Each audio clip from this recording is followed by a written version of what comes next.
Hey guys, it's A Life Living here, and just wanted to say, do your best to respond and not react.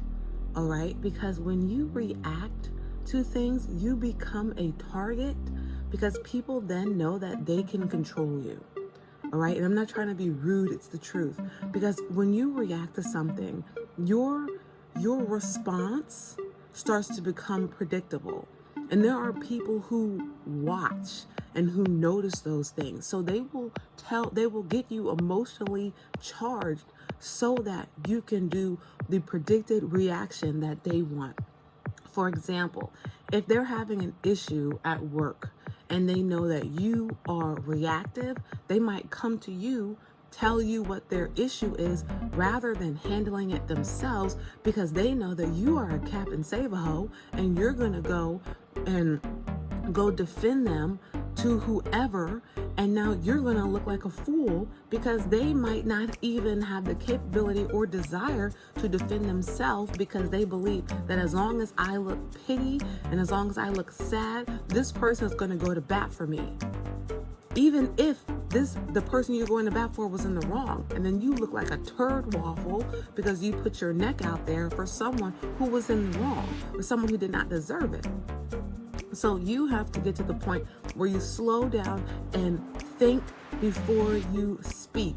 Just in general, slow down. All right. What I had to start doing is because I can be an impulsive idea jumper. And as soon as an idea pops in my head, I gotta go do it. So especially when it comes to buying things, I'm an impulsive buyer.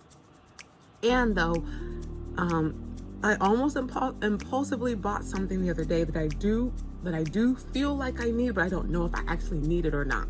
So I put it in my cart, but this time instead of pressing buy, I left it in my cart and I walked away because I figured if this is something that I actually do need to purchase, if it's something that I actually need, then over a couple days, I'll still need it.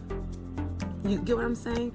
So when it comes to controlling your emotion and becoming emotionally intelligent, you have to be able to slow down in the moment and say, okay, is this the proper response?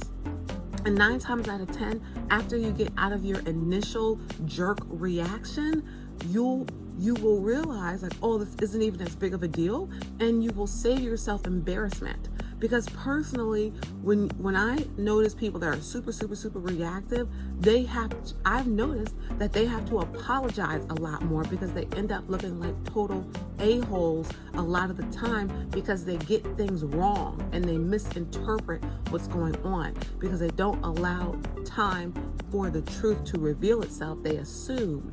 And so you might be coming from one area of assuming, but this person might have meant something totally different.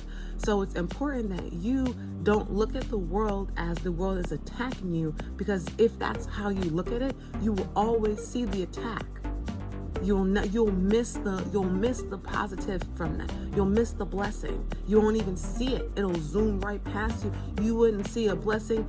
Like they say, you wouldn't catch a cold if someone coughed on you. You wouldn't catch a blessing if someone threw it at you, put it in your hand. Because you might say, oh my gosh, that person threw something at me, and you'll drop it. You'll drop the blessing and you'll go on the attack.